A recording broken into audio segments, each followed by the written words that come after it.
Tapos ngayon naman, wala naman yung Office of the Vice President para tanungin namin, Madam Chair. So, Madam Chair, hindi ko maintindihan kung bakit yung two highest position in the land natin ganito sa ating budget hearing sa Kongreso, no? Madam Chair, isang insulto sa mamamayang Pilipino at sa mga kinatawan dito sa loob ng Kongreso na hinalal ng mamamayan. Ano? Ang hiling natin makapagpaliwanag ng accountability at ang hiling natin ay maglinaw, no, ng mga, kasi marami pa po tayong tanong kaugnay dito. She may not like our questions last hearing, Madam Chair. She may not like being questioned about the OVP expenses. She may not like sitting with us here in the House. But, Madam Chair, she is accountable to the people and she has this sworn duty to the Constitution, being the head of the agency, to be here, no, para po ipagtanggol or malaman natin yung budget niya, Madam Chair. So, yun lang, Madam Chair, as a manifestation. Thank you, Madam Chair. So, ang ibig sabihin po nito ay binoboykot niya tayo? Pagboboykot ito, Madam Chair, dahil wala pang akong natatandaan na ahensya ng gobyerno o executive branch na binoykot ang Kongreso dito sa budget hearing and deliberation. So ang ibig sabihin, Madam Chair, betrayal of her oath of office. Kahapon nakita ko yung kanyang video na ginagalang niya yung power of the purse ng Kongreso.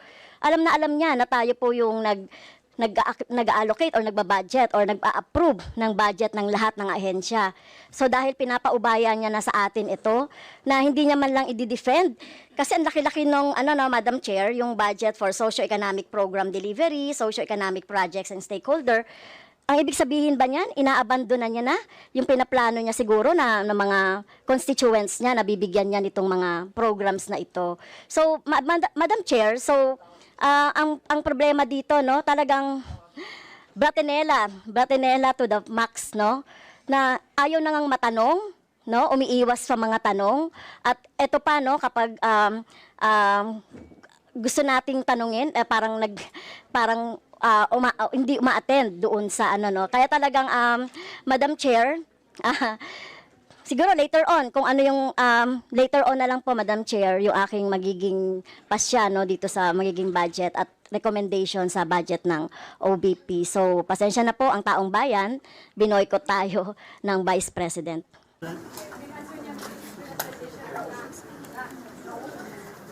Sabi ko mayroong tradisyon, napaliwanag ko kasi ito. Ang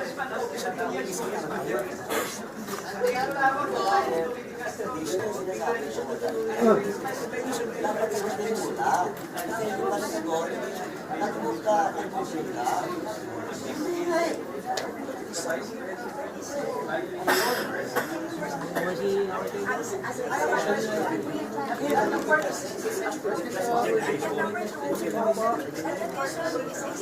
It's extended at the start. It's extended before intervention. This is part of the constitution was suspended, and it is also introduced by a member. Those are the parts of the version. So it's not a revision. There's no such authorization to set it aside.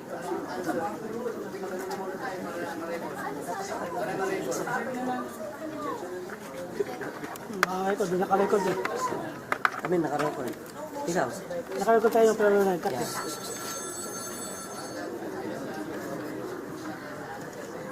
Boss.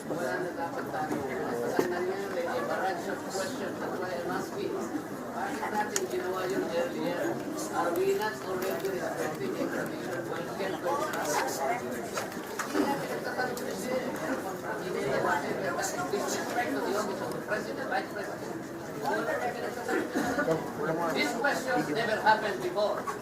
That is the one I'm explaining to you. It did not happen before. Now, ang tanong ko, bakit nangyari ko nung nakaraan, nangyayari na naman ngayon? You may not like the person, you may not like the presence here, but you have to respect the office of the Vice President. That is all. Because that is guided by the tradition. Kahapon po, nagaya po na sinabi nila, wala nang pinagsalam sa office of the President. And that is correct. That is in line with that tradition.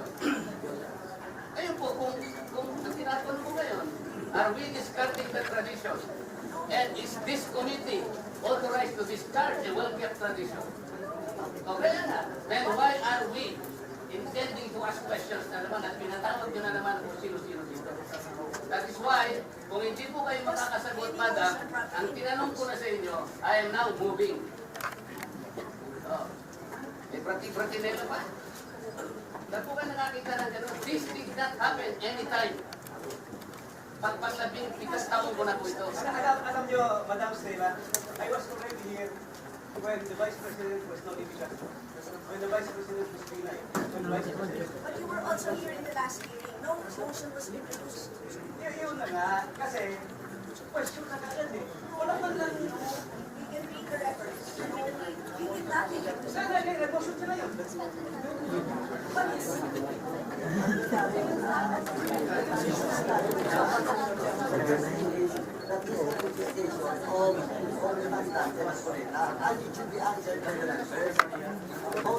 Then after that, ulit, ang remove the motion. Hindi pa nga nasagot eh. Ulit, ha? Sagutin muna. Kapit ka rin. Sagutin muna. Yes, you can introduce a motion, but have a member introduce. No. Or remove a motion. The ruling suggests all parts of the procedure. Wala, no? Sagutin muna. Mic ako. Nilalapit ko yung mic doon. Ben, lapitan mo nga yung mic doon. Lagay mo yung mic doon sa ano pa. Lagay mo yung mic, lagay mo na yung mic. Sige, patong mo lang doon. Saan naman tayo? Ben, bukas ba yan?